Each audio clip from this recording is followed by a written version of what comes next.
Bakit ka ganyan ngayon? Ikaw ba ay biktima ng mundo, ng buhay, o ikaw ang lumilikha ng iyong buhay? Ikaw ba ay pinagtagumpay ng mga kapalaran o merong kang napakalaking papel sa iyong mga tagumpay? Bakit ganyan ang nangyayari sa buhay mo? Ano? Sino ang lumilikha ng reality mo? Proverbs 27:19, as water reflects the face, so one's life reflects the heart. Ang buhay ay salamin ng puso at isip. Ang nangyayari sa buhay ay reflection, bunga ng iniisip at dinarama. Namnamin ang kahulugan niyan. Ang nangyayari sa buhay ay bunga ng isip.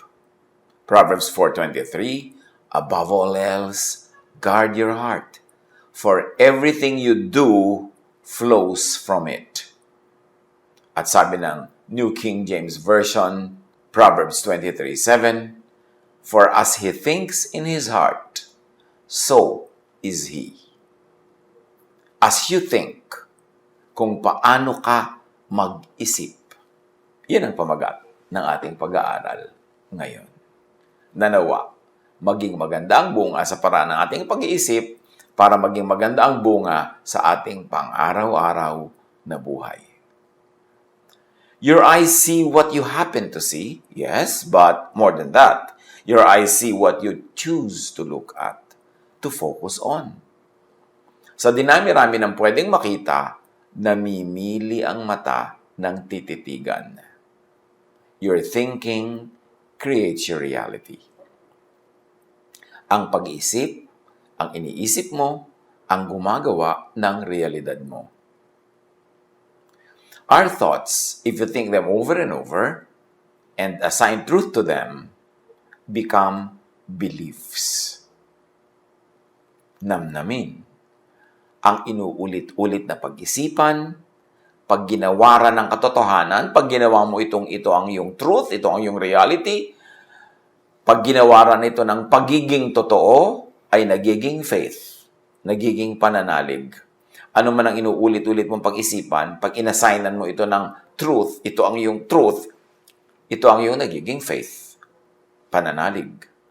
Ang pananalig ay lumilikha ng cognitive filter na siya mong pinagsasalaan at pinagbabatayan ng pagbibigay kahulugan sa mga nangyayari sa mundo mo.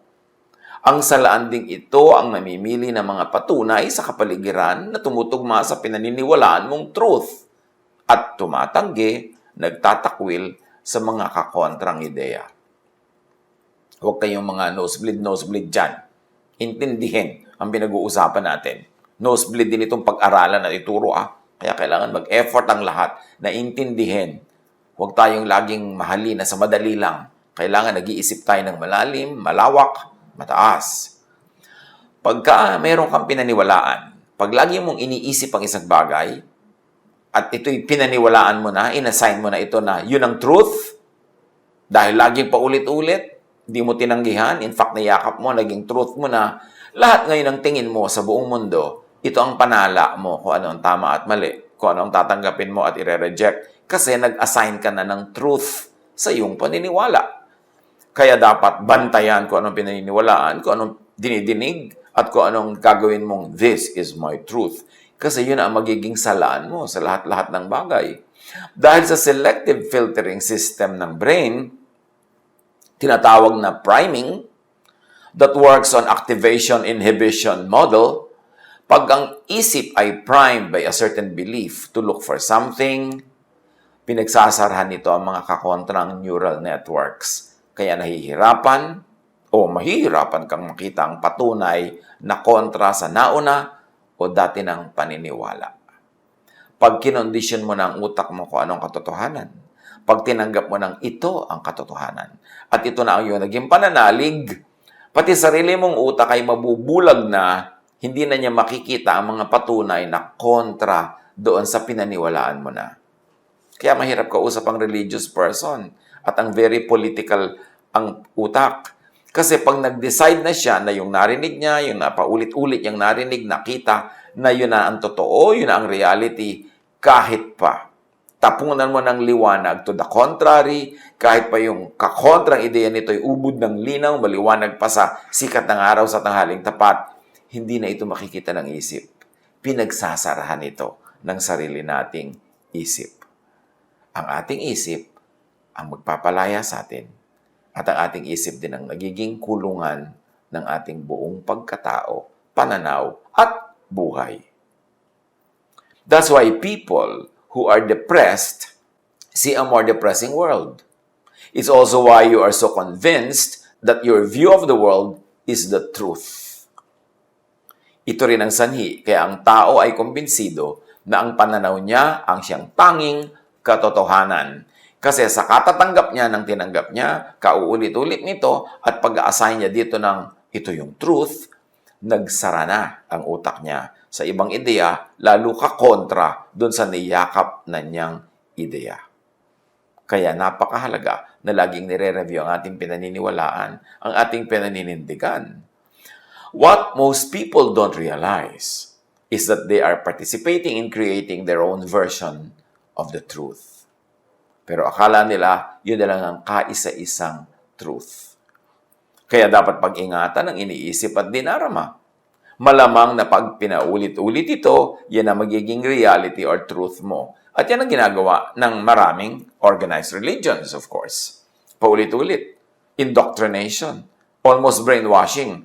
At kung bata ka pa, nagsimula na ito nadidinig mo sa school, sa church, sa pamilya, ito na ang magiging truth mo.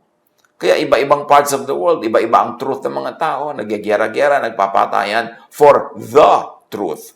At ano yung the truth na yon? Yung truth na tinanggap nila sa kanilang isip.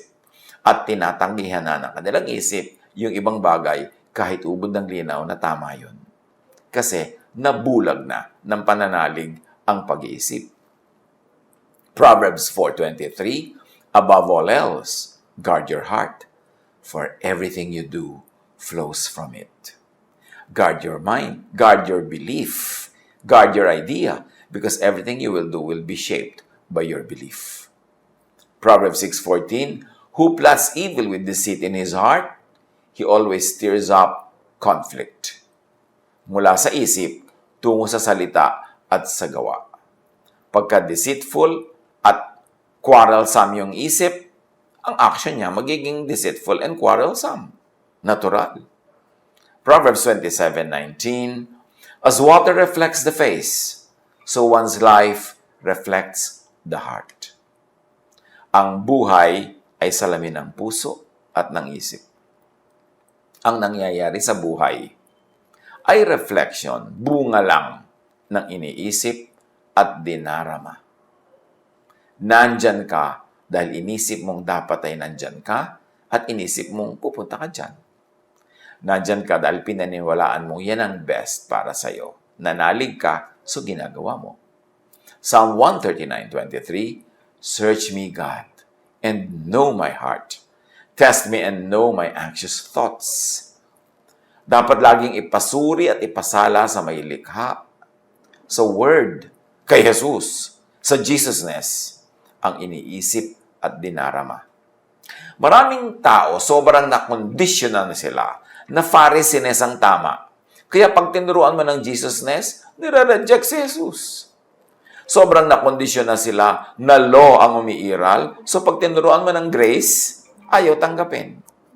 Sobrang nakondisyon na sila na they are hopelessly sinful. Pag tinuruan mo ng restoration and forgiveness of God, hindi makayang tanggapin. Kaya laging guilty pa rin at nagpapagilty pa rin sa iba. Kasi ang indoctrination ng religion ay talaga namang non-stop. Mula bata, from cradle to the grave, idinidikdik sa iyo ang doktrina ng isang grupo na inaniban mo o inaniban na yung mga magulang. Kaya mga tao nagyagyera-gyera, ang dami naging patayan dahil sa religion. Both sides or all sides believing that their truth is the truth. Dapat sinasala, nire-review, dapat ating sinusuri ang ating mga pinaniniwalaan and be willing to change our mind, our hearts, when we are confronted with a better truth or a higher version of truth. your eyes see more and more of what you look at and focus on, of what you choose and want to see. Kaya yung mga nagiging zealots, nagiging fanatics, kasi syempre, kung gusto mo yung isang paniniwala, gusto mo ang isang kaisipan, laging yun ang isipin mo, laging yun ang papakinggan mo, laging yun ang uusalin mo, lalong sumisidhi ang paniniwala mo doon hanggang maging zealots ka na.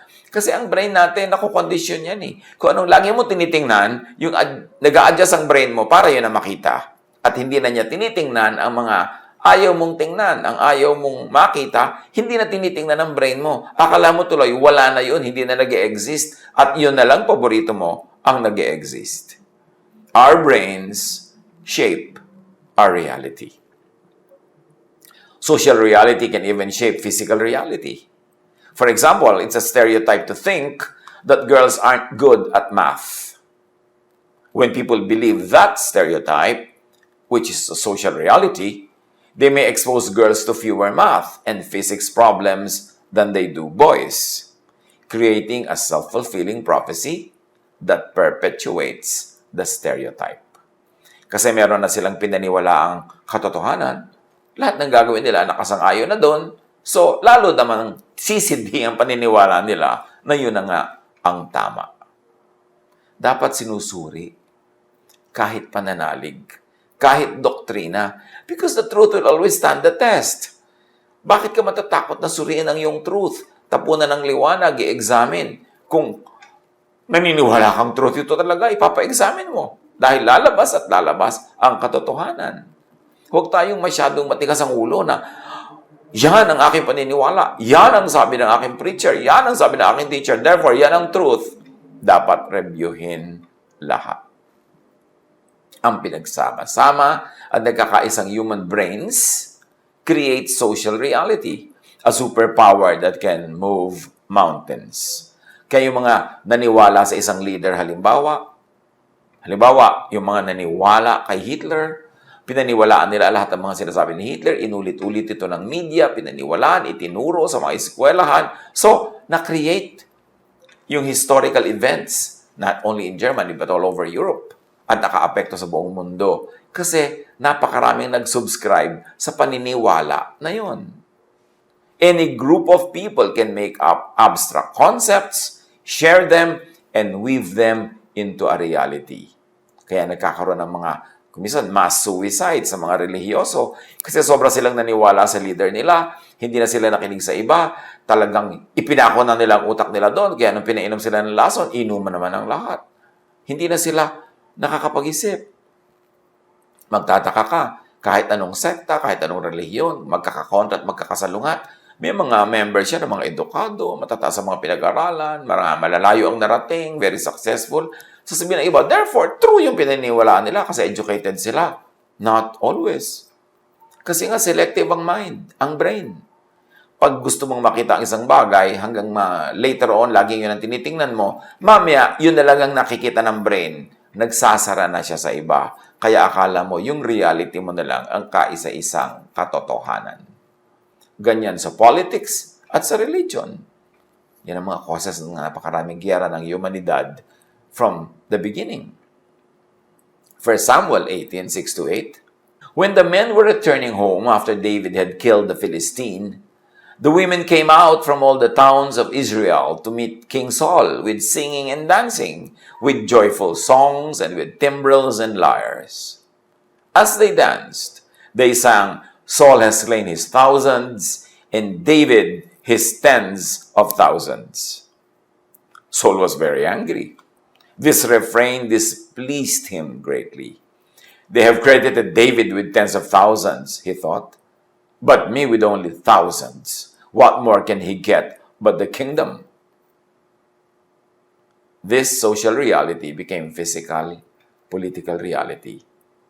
Nagkaroon ng physical war between Saul and David, and indeed, David got the kingdom. Inisip, kinanta, sinayaw, naging totoo. Hindi dahil magic. Dahil lahat ng nakinig, nag-isip, sumayaw, tumulong sila na para yung napakinggan nila, sinabi nila, isinayaw nila at ikinanta, ay matupad na kondisyon ng utak nila ginawang katotohanan sa buhay nila ang dati-rati kinakanta-kanta lang nila. Psalm 55 verse 4, My heart is in anguish within me. The terrors of death have fallen on me. Nega creates and births mega nega. Kasi malungkot ang puso niya, so anong nangyari? The terror of death have fallen on me. Mas pinalungkot siya ng sarili niya. Kaya mga nade-depress, ang lagi nakikita niyan, mas nakaka-depress. Yung nalulungkot, ang nakikita niya, ang narinig niyan, mas nakakalungkot. Kaya yung paranoid, lahat ang nakikita niya, nadidinig niya, nagdadagdag sa kanyang paranoia. Kaya pag tayo nakahalata na tayo dumudulas down the slippery slope of something that shouldn't be happening, we should reverse our thoughts immediately. We should get out of that thought. Nalulungkot ka na, alisin mo na yung nakakalungkot na tugtog, nakakalungkot na ilaw, nakakalungkot na mga bagay, alisin mo na yung nakakalungkot na mga alaala para hindi ka tuloy-tuloy ang lamunin ng lungkot. Nagagalit ka na, maghahanap ka pa ng mas nakakagalit. Makikinig ka pa sa mga sulsol. Magagalit ka na magagalit hanggang maging mamamatay tao ka na niyan. Ganon din yung love eh. Yung romantic love.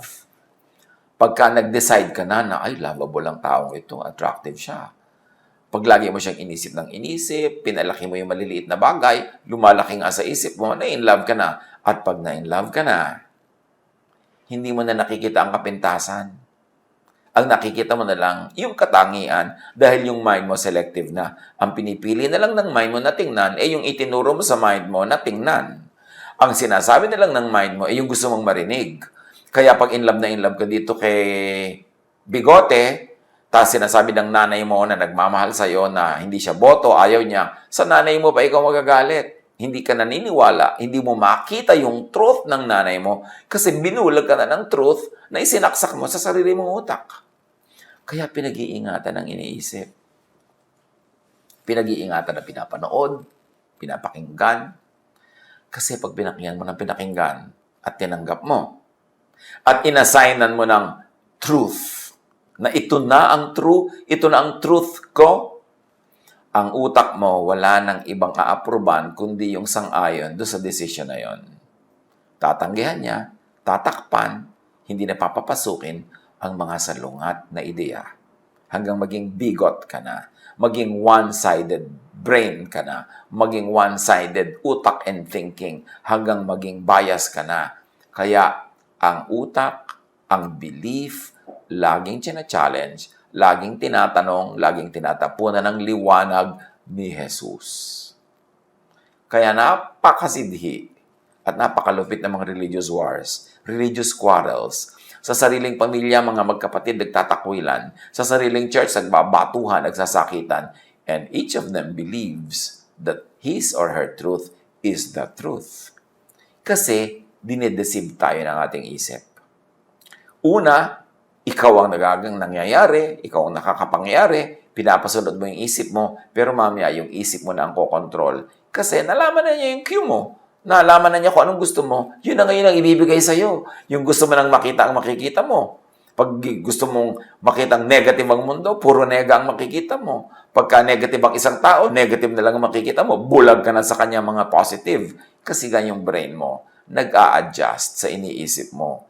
To the point na kung ano ang gusto mong isipin, yun na lang ang pinapaisip sa'yo at pinagsasarahan na ng utak mo ang ibang bagay. Ganyan-ganyan sa religion, ganyan-ganyan sa politics, ganyan-ganyan sa social norms. Kaya napakahalagang laging sinusuri ang pag-iisip. Psalm 55 verse 4, tulad ng binasa na natin, My heart is in anguish within me. The terrors of death have fallen on me. Bakit? Yung heart dyan, ibig sabihin din yan, mind. Yan ang iniisip mo, yan ang mangyayari. Ang kinakatakutan mo, matutupad. Kasi yun ang ngayon ang hahanapin ng utak mo at i-offer sa'yo. What and how you think shapes your mind accordingly. Pagka isip ka ng isip, yung mind mo nag-a-adjust, yun na lang i-accommodate niya. Yun na lang ang gusto niyang isipin at yun na lang ang ipapaisip sa'yo. Our minds aren't passive observers, simply perceiving reality as it is. Our minds actually change reality. Probably the best known way the mind shapes reality is the placebo effect, where people get better if they simply believe that they are being treated for a disease. Marami na experiments niyan. Group A ng pasyente, paiinumin ng gamot. Group B, paiinumin ng hindi tunay na gamot. Isa lang na neutral something, whatever it is, pero pinaniniwala silang gamot ang iniinom nila. At pag naniwala sila doon, gumagaling nga.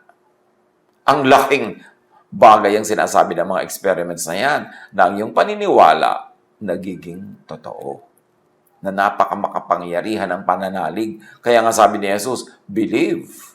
Command this mountain to throw itself into the sea, and it will.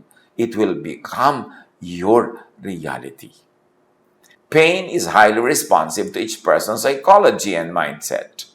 Those who expect worse pain, ruminate on it, think of it, and feel helpless about it, what's called pain catastrophizing, feel more intense pain, stay longer in hospitals after surgery, and often require more painkillers. Pag ang tao ay napakahilig mag-isip ng sakit, na siya ay masasakitin, na siya ay masasaktan, yun nga nangyayari. Ang tagal niyang gumaling. Pero yung nag-iisip na gagaling siya, nananalig, mayroong faith, mabilis gumaling, mabilis mag-respond sa medication. It's all in the mind. Pag lalong iniisip, pag lalong pinag-uusapan, lalong kinakatakutan, lalong nangyayari.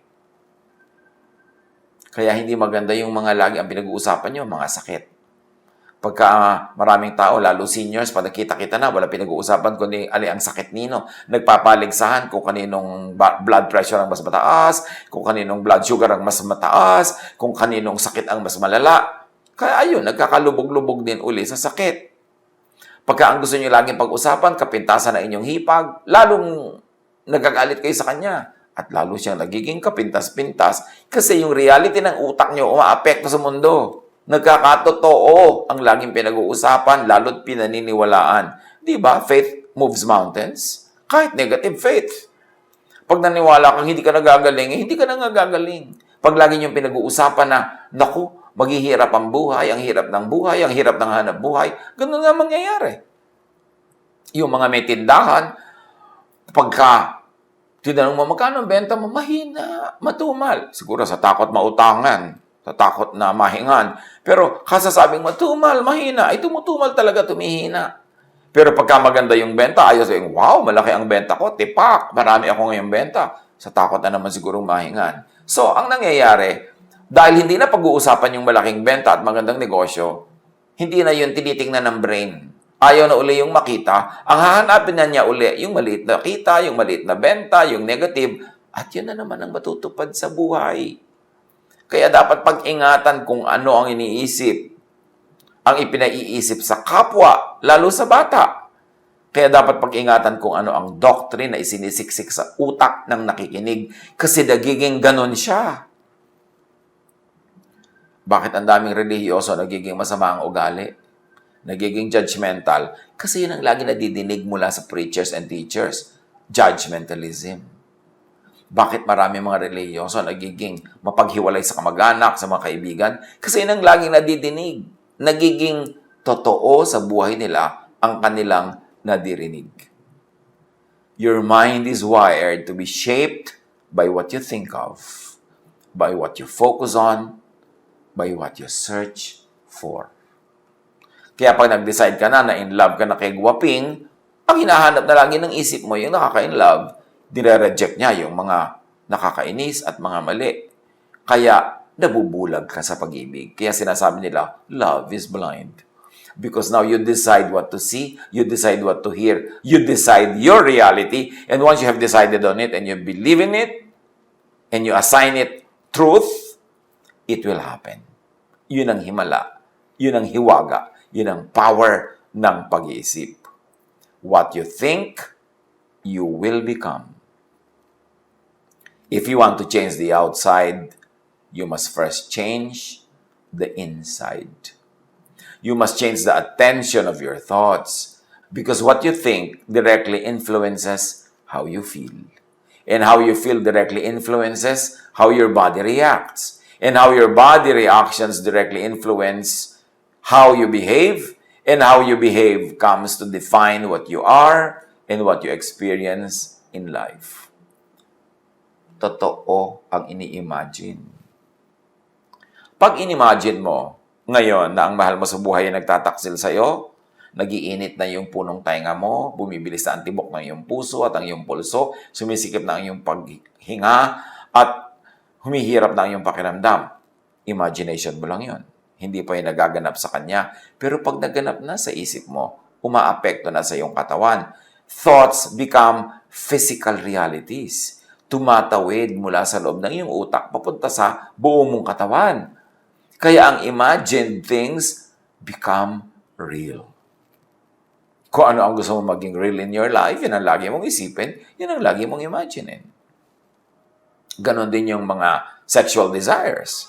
Pagka in-imagine mo na nakikipagtalik ka sa isang tao, lahat na ng mga sensations ng tunay na pakikipagtalik ay mararamdaman mo na rin. Kasi nasa isip mo na.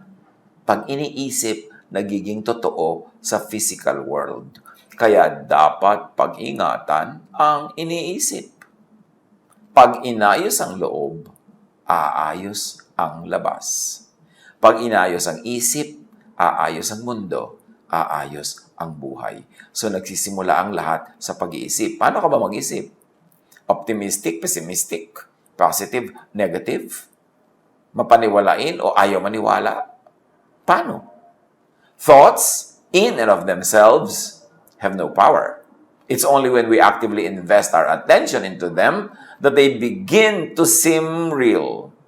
And when we engage with specific thoughts, we begin to feel the emotions that were triggered by these thoughts. We enter a new emotional state which then influences how we act. Pag inisip, nakakaapekto sa emosyon. Yung emosyon makakaapekto sa yung action. Kaya sa isip, nagsisimula ang lahat. Psalm 10:4, in his pride, the wicked man does not seek him. In all his thoughts, there is no room for God. Kaya merong believer at may hindi believer. Kauulit ng belief, nagiging belief. Kauulit ng unbelief, nagiging unbelief. Sa isip nagsisimula at nagwawakas ang lahat. Psalm 13:2. How long must I wrestle with my thoughts, and day after day have sorrow in my heart? How long will my enemy triumph over me? But the real enemy is within. The real enemy is the thought. When you think you are defeated, you feel defeated, you act defeated, you get defeated. When you think you're triumphant, you feel triumphant, you act triumphant, you become triumphant. Imagine what happens to and in your life when you always think sin and judgment. Di ba lagi yan ang tema ng mga relihiyon? Sin and judgment. What will happen to your heart? Kung ang laging pinag-uusapan, ang laging topic, ang laging nadirinig, sinasabi, sinasambit ay sin and judgment, what will happen to your thought? What will happen to your emotion? What will happen to your actions? What will happen to your life? Imagine what happens to you and in your life when you always think confession of sin, repentance, evil, when you always think of the devil. Devil lagi ang topic, devil ang pinag-uusapan, devil ang dinirinig, at ipinaririnig. So you see the devil in your cup, in your coffee cup. Kasi laging yun ang iniisip. Ano ang nangyayari sa iyong isip, sa iyong emosyon, sa iyong action, kung ang laging issue ay end of the world, death, spiritual warfare? Pagka ang laging focus ang iyong religious activity ay warfare, pati sa prayer, warrior ka. Ano nangyayari? Natatahimik ka o hindi? Natatakot ka o hindi? Nagugulo ka o napapayapa? Kung anong pinag-iisip, yun ang nadarama. Ang nadarama nagiging action. Ang action nagiging lifestyle. Observe how what counselors and other prayer warriors here think of and pray for and how these things affect their own lives. Kaya maraming counselors, mga taga-dasal, mga so-called intercessors, etc., ay depressed. Kung walang defense mechanisms, kung walang filters, kung walang distressors at detox, nadadala nila sa buhay nila yung mga nadidinig nila laging problema. Nadadala nila yung nadidinig nila at pinag-uusapan at ipinagdarasal into their thoughts. Nadadala ng thoughts nila into their feelings and emotions at dinadala ng kanilang feelings and emotions into their actions. In other words, nagmamanifest sa sarili nilang mga buhay, yung mga lagi nilang nadidinig at pinag-uusapang problema ng iba. Liban na lang na ang counselor ay sanay, may technical expertise and training na sumala ng mga ganitong bagay, maglagay ng mga filter para hindi maging buhay niya yung mga buhay na lagi nilang pinag-uusapan. Psalm 55 verse 2, Hear me and answer me. My thoughts trouble me, and I am in distraught. Apply this. Look at and look for what you really want to see. What do you really want to see in your life? What do you really want to happen in your life? Look at and look for these things. Do you want love, beauty, hope? Ito yun ang lagi mong tingnan, pag-usapan, hanapin, bungkalin, linangin, i-develop. Pero kung lagi mong iniisip ay hatred, ugliness, hopelessness, yun ang magiging kulay, hugis, tunog, galaw ng iyong buhay. What you focus on is what becomes powerful. Your attention empowers an idea. Each of us is a brain that is designed to be malleable and plastic and open to our influence. It is constantly shaping itself to be the best one it can ever be for us. Our experiences are the fuel for the shaping, and everything we see, feel, experience, sense, and do is slowly but surely changing the architecture of our brains, sending gentle instruction on how they can build to best support us. Nosebleed na naman. Ang ibig lang sabihin, kung ano ang lagi mong gustong isipin, yun ang ine-entertain ng iyong brain, at yung brain mo nag-a-adjust doon sa thought na gusto mo para masyahan ka, para ibigay sa iyong yung hilig. Kaya yung brain mo, masunurin lang sa gusto mong puntahan. Hindi ka dinadala ng brain mo kung saan-saan. Ikaw ang nagdadala sa brain mo doon by exercise, by habit, by repetition. So, pwede mong i-reshape ang iyong brain to be positive or negative, to be hopeful or hopeless, to be beautiful or unbeautiful. Depende sa lagi mong iniisip, tinitingnan, tinititigan, at pinagtatampisawan ng mga ideya. Every time you have an experience, the relevant neurons switch on and start firing. As this happens, neural connections get stronger and new synapses start growing. The neurons that aren't as needed will eventually wither away. Ang mga neurons ng ating brain na hindi natin laging ine-engage, ginagamit, pinapaandar, kinokomission, nawawala, nalilimutan, nabubura. Kaya mamaya, bulag ka na, yun na lang gusto mo laging isipin ang naiisip mo, yun na lang gusto mong makita ang nakikita mo. Kasi hindi mo ginagamit yung ibang neurons. Again, dinidisiplina dapat ang sarili. Imagine, kung ang lagi mong hinahanap ay ang wala, edi laging wala ang iyong nakikita. Imagine kung laging hinahanap ay kapintasan, edi kapintasan ang makikita mo talaga. Imagine kung laging hinahanap ay ang katatakutan, nakaka-worry, nakakasad, nakaka-depress, irereklamo. Yan lahat ang pipiliin ng isip mong makita. Kasi yan ang sinasabi mo sa kanyang tingnan.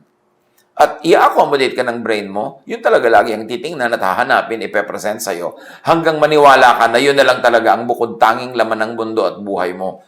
Kasi binulag mo na ang iyong sarili sa ibang mga bagay na sinanay mo na rin ang iyong sariling huwag tingnan at ayaw mo rin i-entertain.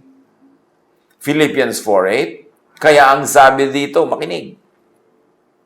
Finally, brothers and sisters, whatever is true, noble, right, pure, lovely, admirable, if anything is excellent or praiseworthy, think about such things.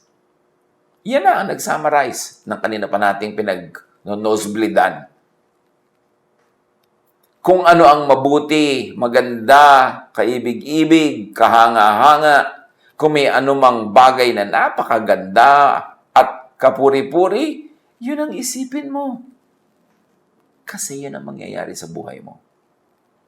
Yun ang magiging thought mo, yun ang magiging emotion mo, at yun ang magiging action mo, at kung anong itinanim aanihin, yun ang aanihin mo, yun ang magiging bunga ng iyong buhay, it will become your life. So kung sad ka ngayon, nag-iisip ka kasi ng sadness, kaya ka dinala dyan. Kung depressed ka ngayon, kinondisyon mo ang sarili mo ng mahaba at matagal na panahon na ma-depress, kaya depressed ka ngayon. Pag cheerful ka, ganun din. Pag hopeful ka, ganun din. Pag paladuda ka, yun ang dahilan. Ikaw lahat ang umimbento. We should be responsible for our thoughts. Huwag nating i-blame sa panahon ng Hapon o panahon ng Kastila o panahon ni Limahong ang mga nangyayari sa ating buhay. Ang takal-takal na nun, ang layo-layo na. Tayo ang lumilikha ng ating realities. The sooner we understand and accept that, the quicker we can change our reality into that which is good and true. 2 Corinthians 10:5, we demolish arguments and every pretension that sets itself up against the knowledge of God. And we take captive every thought to make it obedient to Christ. O, ayan na naman. Simplification of everything we've been laboring to try to explain. We take captive every thought to make it obedient to whom? To Moses ba? To Paul ba? To Peter ba? No. To Christ. To Jesus-ness. You want rest? You want peace? You want love? You want restoration? Ino-offer lahat yan ni Jesus. Go to Jesus. Sabi niya, come to me all of you who are tired and heavy laden, and I'll give you rest. So rested ka ba ngayon? Kasi nag-isip ka, sumunod ka kay Jesus. Hindi ka rested, hindi ka bothered, kasi may iba kang iniisip. May iba kang nararamdaman, may iba tuloy nangyayari sa iyong buhay. Ganun lang, kasimple. Take every thought captive to Jesus. Sundin ang Jesus-ness. Para yung mga bunga ng Jesus-ness, yun ang anihin mo sa iyong buhay. To find it, to find more of it, to find more and more of it, think of the true, the truthful.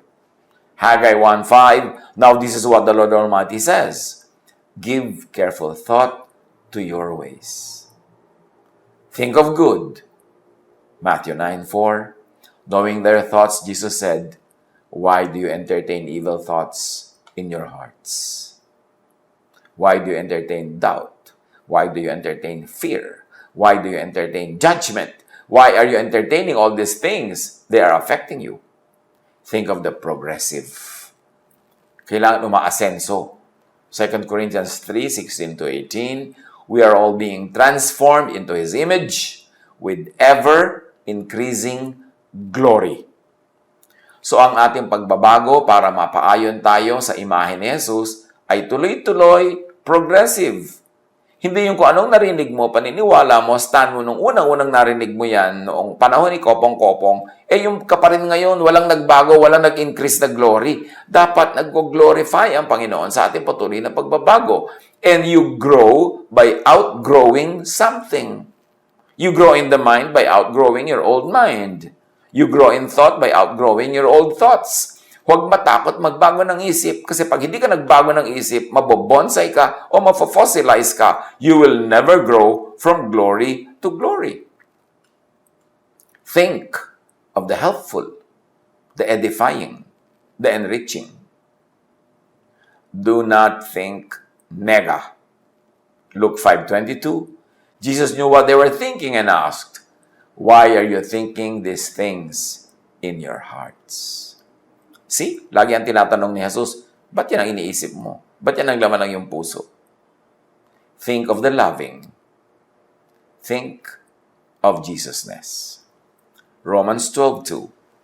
Do not conform to the pattern of this world. At ang mga parenthetic expressions ay ating suggested reading. Do not conform to the pattern of this world, the Pharisaic, but be transformed by the renewing of your mind into Jesusness. Then you will be able to test and approve what God's will is, His good, pleasing, and perfect will. Kay Jesus makinig. Sabi ng Ama, "This is my Son, with whom I am well pleased. Listen to Him." Ephesians 4:23, be made new in the attitude of your minds. What you want to change, you first have to change in your mind. Pag nagbago ng isip mo doon, susunod ang emotion, susunod ang action, susunod ang reality. Think of the restful.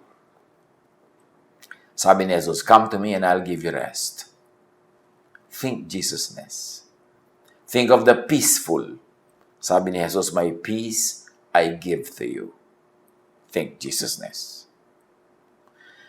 And do not make un-Jesus idols. Yung mga kontra kay Jesus. Psalm 115:8. Those who make them will be like them, and so will all who trust in them. Pagka ang idol mo law, judgment, yun ang magiging buhay mo. Shape ng iyong isip, at yun ang magmumulto sa iyo lagi. Look up to, think of, follow Jesus. Philippians 2:5. Have the same mindset as Christ Jesus. So, mind na naman ang pinag-uusapan. Isip. Ang isip binabantayan. Hindi ito hinahayaang magpunta kung saan-saan na lang niya maisipan. Kasi may mga automatic na yung pupuntahan pag sinanay mo magpunta doon. 1 John 2:6, whoever says he abides in Him ought to walk in the same way in which He walked. Live in Jesusness, not in Pharisiness, para magkaroon ng peace ka at peace ang iyong kapwa. Colossians 3:15, let the peace of Christ rule in your hearts, rule in your minds, rule in your emotions, rule in your actions, rule in your life. As you think, you are. You become. Pag-isip-isipan, pagbulay-bulayan, bring every thought captive to Jesus. God bless us all.